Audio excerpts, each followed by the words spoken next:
Okay, so the first thing we need to do is we need to get to the IMA system here. And to do that, we're removing the aluminum IMA cover. We're removing the middle mat and the panel.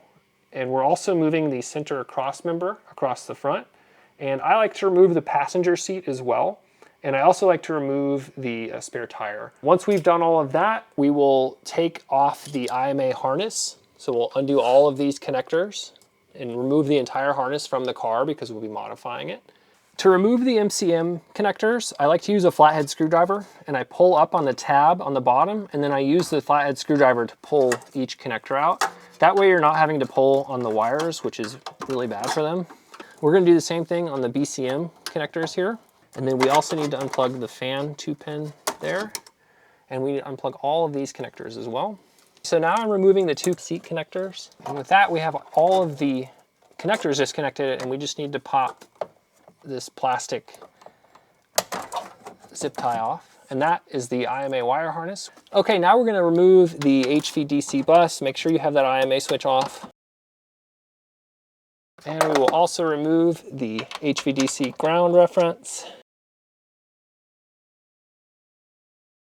Next, we'll remove the HVDC DC input. And to do that, you're going to pull back. There's a tab on the back there that you pull back on, and then this will actually slide off to your left, like that. If you don't pull that tab, this will not come off. I see plenty of these that are broken. Once we've removed that from there, there is another tab on the bottom, and you push that in, and then you disconnect the connector. And then I like to just stick this back on. Next, we'll remove the 4 12mm bolts here that hold this entire battery in place. To get to the 12mm bolts in the front, you'll need to remove this black plenum, and there's a 10mm bolt I've already removed to take this out. And once that's out, you can just take the 2 12mm bolts out. So the last thing we need to do is just get these cables out of the way. And we just need to make sure once again that everything is disconnected, the bolts are out. So we need to actually remove all of those. Next, we're gonna remove the IMA battery from the car. And there's a million ways to do this. I like to sit on the back of the hatch and have a helper inside help me lift the pack out onto my legs, and then I'll rotate and set it on a table that's just at a frame there. I like to grab these 2 handles here, and then I'll have my partner grab here, and make sure you don't get bit by this metal edge.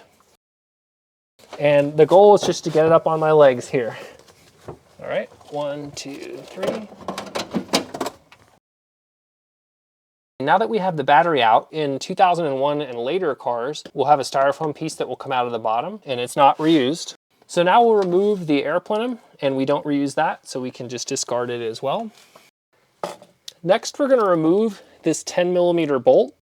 Next, we're gonna take a piece of felt that's in the kit here, and we're gonna take and remove the adhesive on the back, and we're gonna pick up this aluminum and place this underneath. When you do that, you don't want to cover this hole because we're eventually going to put a bolt back in. So this notch here should be right up underneath like that once you've installed it.